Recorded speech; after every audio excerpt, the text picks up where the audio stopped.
إن الحمد لله وحده والصلاة والسلام على من لا نبي بعده أما بعد فإن أصدق الحديث كتاب الله وخير الهدي هدي محمد صلى الله تعالى عليه وسلم وشر الأمور محدثاتها وكل محدثة بدعة وكل بدعة ضلالة وكل ضلالة في النار। শ্রদ্ধেয় ও সম্মানিত তাওহীদের পতাকা উত্তোলনকারী ইসলাম দরদি ভাইয়েরা, আলহামদুলিল্লাহ সুম্মা আলহামদুলিল্লাহ। আজ 28শে আগস্ট 2025 বৃহস্পতিবার আমাদের এক দিনী ভাই আমবাজউদ্দিন, তেনার বিয়ে নাজমা খাতুন পেটলা নিবাসী, এনার সঙ্গে ফজিলতুল শেখ জনাব মৌলানা আবু বকর সাহেব কোরআন এবং সহিহ সুন্নাহর ভিত্তিতে করালেন। আজকে যদিও এই বিয়ে পড়ার দায়িত্ব আমার উপরেই ছিল, কিন্তু একজন আলেমের মর্যাদা এবং সম্মানকে সামনে রেখে আমি আমার এই দায়িত্ব ওনাকে অর্পণ করি। এই বিয়েকে কেন্দ্র করে এবং আমাদের মধ্যে অনেকেরই হয়তো বিয়ে হয়েছে অথবা আগামীতে হবে, অথবা এই ভিডিওটি যেনারা সোশ্যাল মিডিয়ার মাধ্যমে দেখতেছেন তেনাদের উদ্দেশ্যে কতগুলি কথা যেগুলো না বললেই নয়। বিয়ে এটা একটি খুব সহজ, মহানবী সাল্লাল্লাহু আলাইহি ওয়াসাল্লামের দেওয়া একটি সরল বিধান। দুর্ভাগ্য হলো সত্য যে এটাকে অতীত এলাকার মানুষ খুব জটিল বানিয়ে ফেলেছে। তাই এই বিয়ের কতগুলি আরকান রয়েছে, কতগুলি সুন্নত রয়েছে, আবার কতগুলি ওয়াজিবাত রয়েছে। আমি আজকে আপনাদের সামনে এর কয়েকটি রুকুন সম্পর্কে আলোচনা করব, কেননা রুকুন না হলে পরে দুনিয়ার কোনো ইবাদত কবুল হয় না। এই বিয়েটি যে হলো এটাও একটি ইবাদত, কেননা ইবাদত বলা হয় ওই কর্ম এবং কথাকে যাহা মহান রব্বুল আলামিনকে সন্তুষ্ট করার উদ্দেশ্যে আমরা করি এবং বলি, এবং মহান রব্বুল আলামিন ওই কর্ম থেকে সন্তুষ্ট হন। সুতরাং এই সংজ্ঞা অনুযায়ী এই বিয়েটিও একটি ইবাদত। আর প্রত্যেকটি ইবাদতের কতগুলো রুকুন রয়েছে, এই রুকুনগুলোর মধ্যে যে কোনো একটি না থাকলে পরে সেই ইবাদতটি বাতিল বলে গণ্য হয়। তাই এই বিয়ের রুকুনের মধ্যে প্রথম যে রুকুনটি সেটা হচ্ছে আত-তারাদি ওয়াল কবুল। অর্থ হচ্ছে যে মেয়ে এবং ছেলে উভয়ই এই বিয়েতে সম্মত এবং রাজি আছে। এর বহিঃপ্রকাশ কিভাবে হবে? যখন মেয়ের বাড়িতে প্রস্তাব এসেছিল, নিশ্চয়ই মেয়ে এটাকে বাতিল বলে বলেনি যে আমি ওখানে বিয়ে করব না, এমনটা বাক্য উচ্চারণ উনি করেননি। উনি চুপ হয়েছিলেন। আর নবী সাল্লাল্লাহু আলাইহি ওয়াসাল্লাম বলেছেন ইজনুহা সুমাতুহা, তেনার চুপ হয়ে থাকাটাই হচ্ছে তেনার রাজি এবং সন্তুষ্টর পরিচয়। আলহামদুলিল্লাহ, এটা আমরা পরিপূর্ণভাবে পেয়েছি যে উনি এবং ছেলে উভয়ই এতে রাজি। নাম্বার 2 রুকুন, যা না হলে বিয়ে নষ্ট হয়ে যাবে, সেটা হচ্ছে কি হুজুর ওলি জাওজা, মানে মেয়ের ওলি। ওলি বলতে এখানে বোঝায় মূলত বাবাকে। যদি উনি না থাকেন তাহলে তেনার বড় ভাই হতে পারে, ওনার অভায়কালে চাচা হতে পারে। তাহলে কেউ নেই এমন মহিলা আছে দুনিয়াতে, কেউ নেই, এলাকার নেতৃত্ব ব্যক্তি যারা থাকবে তেনারা ওলি হতে পারে। আর সেই নেতৃত্ব ব্যক্তি যেন আবার কি মুমিন হয় এবং ইসলামের বেসিক নলেজ এবং তার সঙ্গে ইসলামকে নিজের জীবনে ফলো করে। এবারে আসি 3 নম্বর। আমরা আলহামদুলিল্লাহ 2 নম্বরটাও এখানে পেয়েছি। ওনার বাবাই কিন্তু মানে ওনার জামাইকে কবুলের মাধ্যমে, প্রশ্ন উত্তরের মাধ্যমে এটাকে সম্বোধন করলেন এবং সমাপ্ত করলেন। যেটা 3 নম্বর শর্ত, সেটা হচ্ছে কি আশ-শাহিদানি, অর্থাৎ ইশতারাতু হুদুর আশ-শাহিদাইনি আদলাইনি লিসমাইল আকদি ওয়া তাওফীকিহি। দুজন সাক্ষী, আমাদের আলহামদুলিল্লাহ অনেক সাক্ষী এখানে আসি, কিন্তু কমস কম যেন 2জন সাক্ষী ওই বিয়েটাকে সম্বোধন করতে গিয়ে থাকে, যেটা আলহামদুলিল্লাহ আমরা এখানে একটু আগে দেখলাম। 4 নম্বর হচ্ছে আসিগা আল ইজাব ওয়াল কবুল ইয়াজিবু আন তাকুনা ওয়াদিহাতান ওয়া সারিহাতান। সিগা বলতে বলা হয় কথা যেটা ইজাব এবং কবুল। মেয়ের বাবা একটু আগে বলল যে আপনি কি রাজি আছেন, উনি বললেন যে হ্যাঁ আমি কবুল করলাম। এইভাবে একবার বললেই যথেষ্ট। আলহামদুলিল্লাহ সুম্মা আলহামদুলিল্লাহ, আমরা এমনটা একটু আগে দেখলাম। 5 নম্বর আর রুকুন, যেটা না হলে বিয়ে নষ্ট হয়ে যাবে, সেটা আল মোহার ওহুয়া মা ইয়াত্তাফিকু আলাইহি যাওজান কা মুকদ্দম ইসতিদাক ওয়া ইউআদ্দু জুজআন আসাসিয়ান ফিল আকদ। এই যে মোহর যে নির্ধারণ করা হয়েছে, এই মোহরটাতে উভয়ই রাজি এবং সন্তুষ্ট ছিল।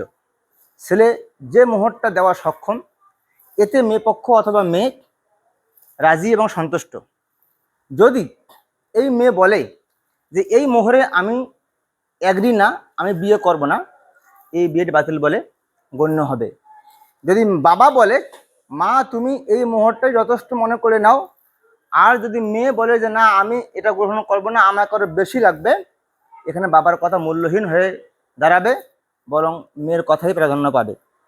সুতরাং মেয়ের বিয়ের ক্ষেত্রে মোহর নির্বাচন করার যে দায়িত্ব, সেটা মেয়ে নিজেই করবে, যে ও নিজের অস্তিত্বকে, নিজের সতীত্বকে কত টাকার বিনিময়ে ছেলের জন্য বৈধ করবে।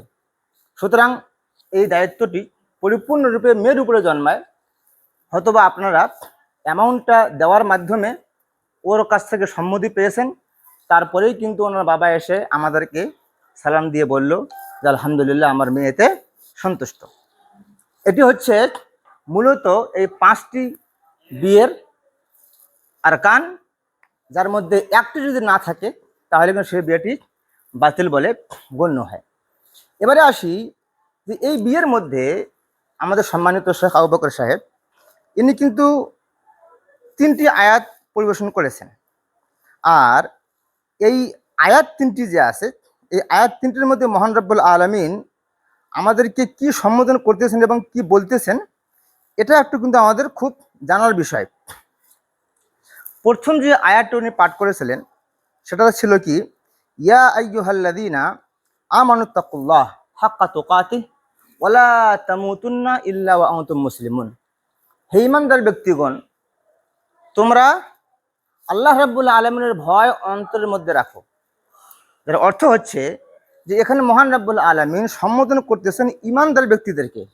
যার অর্থ হচ্ছে যারা বেঈমান, যারা মুশরিক, কাফির, ইহুদি, খ্রিস্টান, এরা এই নবী সাল্লাল্লাহু আলাইহি সাল্লামের দেওয়া সংবিধান অথবা ইসলামের রুল রেগুলেশন অনুযায়ী তারা বিয়ে করে না। এখান থেকে আমানু শব্দের নির্ধারণ করার মাধ্যমে যারা ইসলাম থেকে বাইরে চলে গেছে, যারা বেঈমান, যারা কাফের মুশরিক, এরা কিন্তু বাতিল হয়ে গেল, তাই না?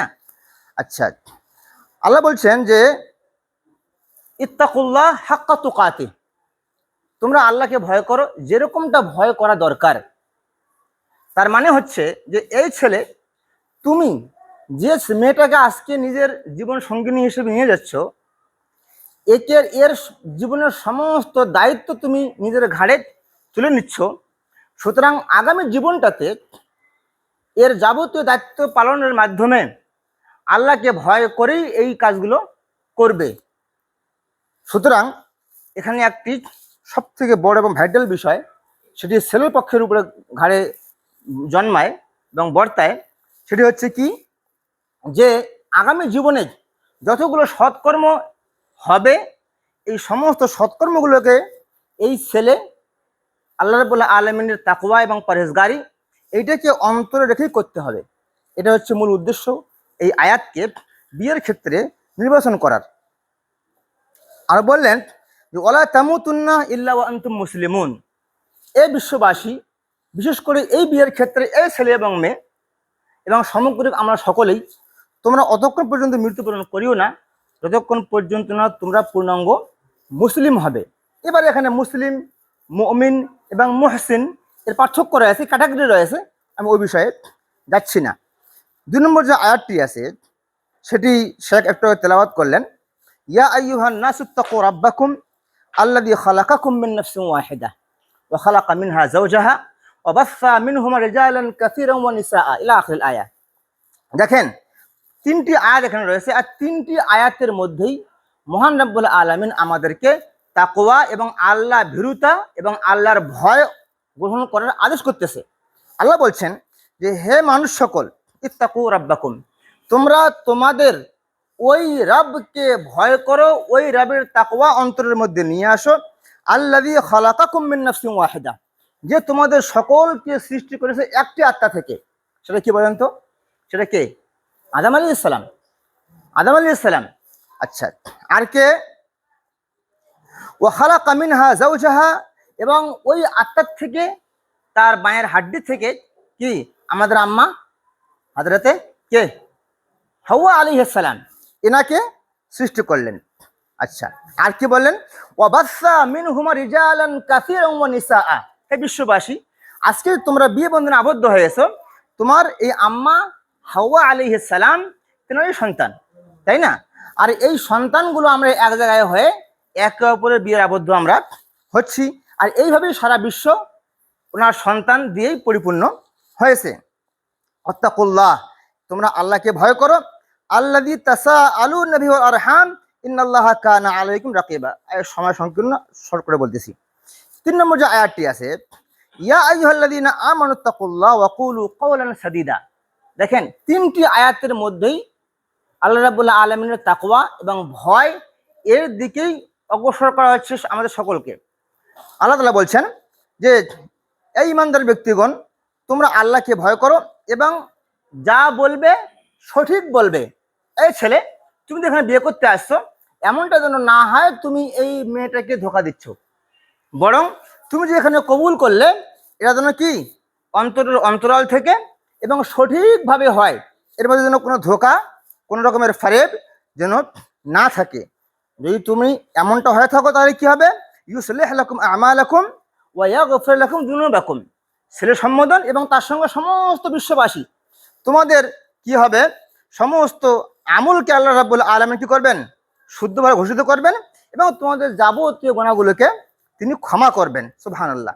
ওয়া মান ইউতিইল্লাহ ওয়া রাসূলাহু ফাকাদ ফাযা ফাওজান আযীমা। এখানে আল্লাহ বলছেন যে তোমরা যারা আল্লাহ এবং তার রাসূলের আনুগত্য করবে, তোমাদের জন্য বিশাল বড় বৃহত্তর একটা কামিয়াবি রয়েছে, কল্যাণ এবং সফলতা রয়েছে। তাহলে এবারে এই বিয়েটা সফল হবে কিভাবে, এইটা আমাদের এখন জানার বিষয়।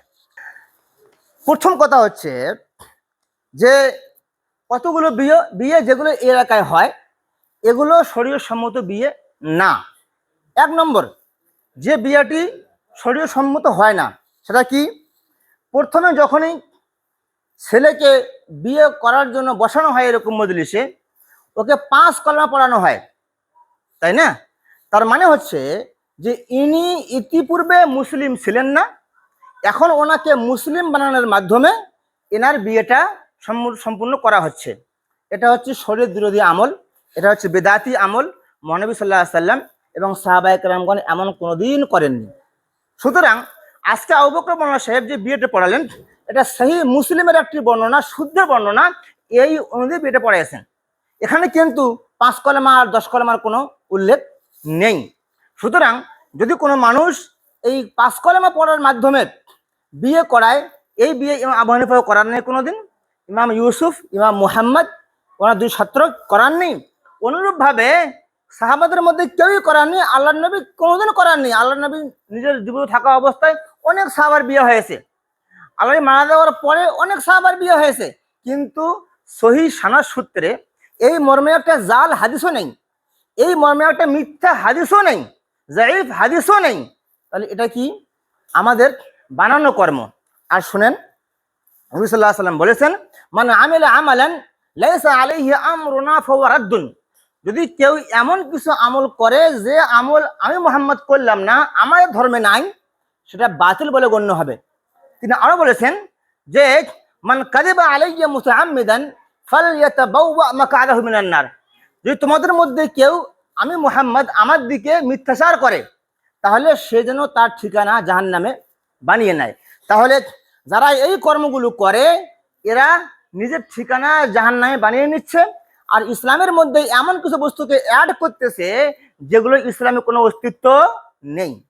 নাম্বার 2, যেটা এই বিয়ে বৈঠককে কেন্দ্র করে বেদাতি আমল করা হয়, সেটা কি, যে সাইলন বাতি, হয়তো এখন এই প্রচলনটা কমছে, কলা নিয়ে আসবে, একটা উড়ুন বসাবে, উড়ুনে পানি দেবে, একটা কলা নিয়ে সাইলন বানাবে, কলাগুলো সিঁদুর লাগাবে, লাল কাপড় দিবে, আবার ফির কি পানি ভর্তি করবে, ওটাকে আবার ফির কি মানে পানিতে উপরে ওই সাইলনটা ভাসাবে, আবার ফির মহিলাগুলো গোল হয়ে কি করবে, গীত গাইবে।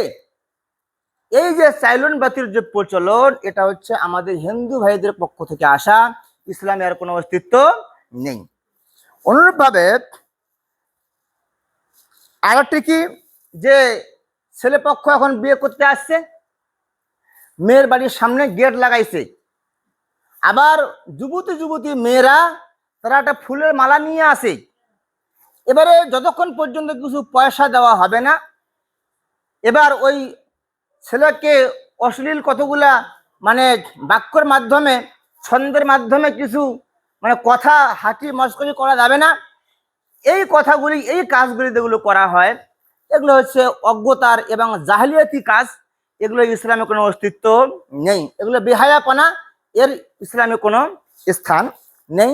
এই সমস্ত কাজ যারা করে তারা বিয়েটাকে কি এক পর্যায়ে বাতিলের দিকে নিয়ে যায়। তারপরে আরেকটি কাজ যেটা করা হয় সেটা হচ্ছে কি 5 দান, তাই না? এই 5 দান যে প্রচলনটি, এটাও আমাদের হিন্দু ভাইদের কাছ থেকে আসা রীতিনীতি। উপমহাদেশে এই কাজগুলো করা হয়, আরব বিশ্বে এগুলো করা হয় না। যেখানে মহানবী সাল্লাল্লাহু আলাইহি ওয়াসাল্লাম জন্মগ্রহণ করলেন, মারা গেলেন, এই দেশে এর কোনো অস্তিত্ব নেই। সুতরাং আল্লাহ রাব্বুল আলামিন তেনার প্রিয় হাবিব মুহাম্মদ সাল্লাল্লাহু আলাইহি ওয়াসাল্লামের মাধ্যমে একটি সরল এবং সহজ পদ্ধতি, যেটা একটু আগে আমরা শেখের দিয়ে দেখলাম, এই সহজ পদ্ধতিটাকে আমরা নিজেদের উপরে কি অনেক বড় রীতিনীতির মাধ্যমে বড় করে ফেলেছি। ইসলামে এগুলো কোনো অস্তিত্ব নেই। সুতরাং 5 দান এটা ইসলামে নেই, এটা ইসলামের বাইরের কর্ম, যার ইসলামে কোনো স্থান নেই।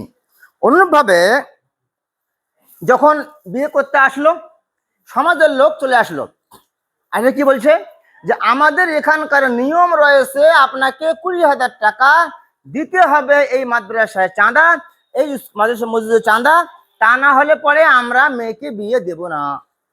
কি এমনটা আছে কিনা ভাই? অনেক জায়গায় এমনটা আছে।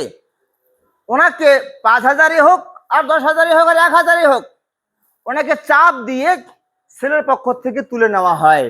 এটা ইসলাম বিরোধী কর্ম।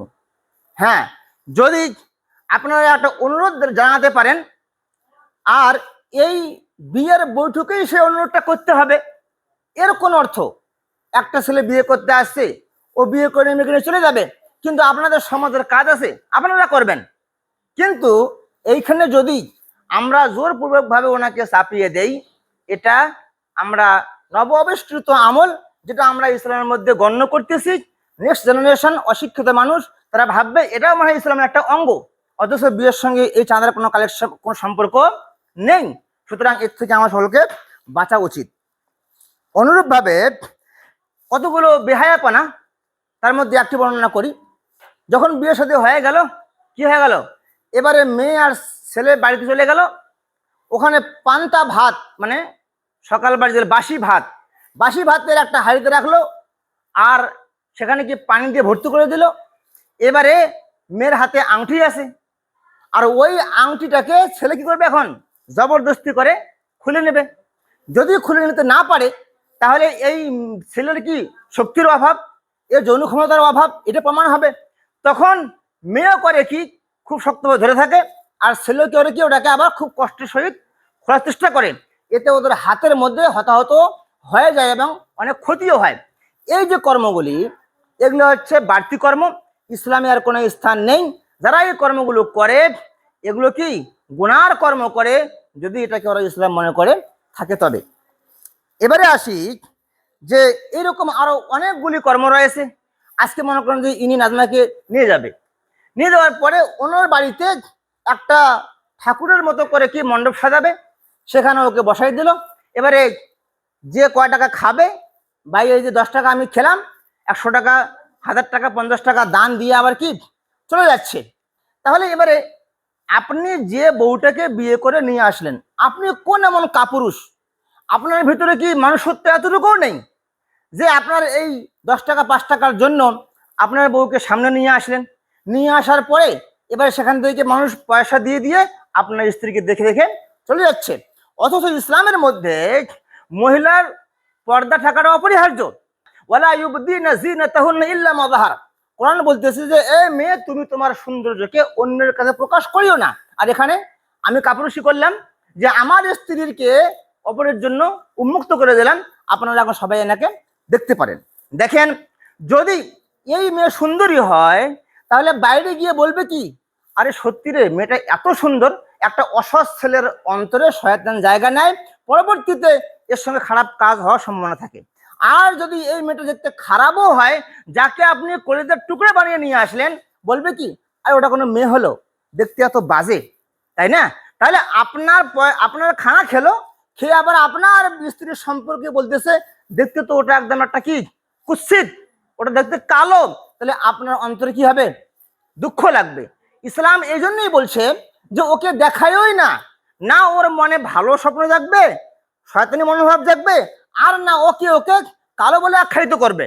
এই জন্য ইসলামের বিধানগুলি আমাদের জীবনের জন্য কি সর্বক্ষেত্রে পালনীয় কর্তব্য, আর সর্বক্ষেত্রে সমাজ এবং পরিবেশকে সুস্থ রাখার জন্য সব থেকে সহজ উপায়। দুর্ভাগ্য হলো সত্য যে আমরা এই বিষয়গুলোকে ইগনোর করে চলি, আমরা এগুলোকে ইসলাম মনে করি না। যাই হোক, এই সংক্ষিপ্ত আলোচনার মাধ্যমে যা আমরা বুঝলাম যে আগামী জীবনে যেনারা এখানে আমরা উপস্থিত আছি, সবাই এই কথায় এক হব যে আগামী জীবনে যখন আমাদের বাচ্চাদের বিয়ে খাতে হবে, যেন এইরকম বেদাতি রীতিনীতিগুলোকে, জাহেলিয়াতি যুগের কর্মগুলিকে আমরা যেন নিজের অনুষ্ঠানের মধ্যে অ্যাড না করি। এখান থেকেই আমি আমার এই সংক্ষিপ্ত আলোচনা শেষ করলাম। আসসালামু আলাইকুম ওয়া রাহমাতুল্লাহি ওয়া বারাকাতুহু।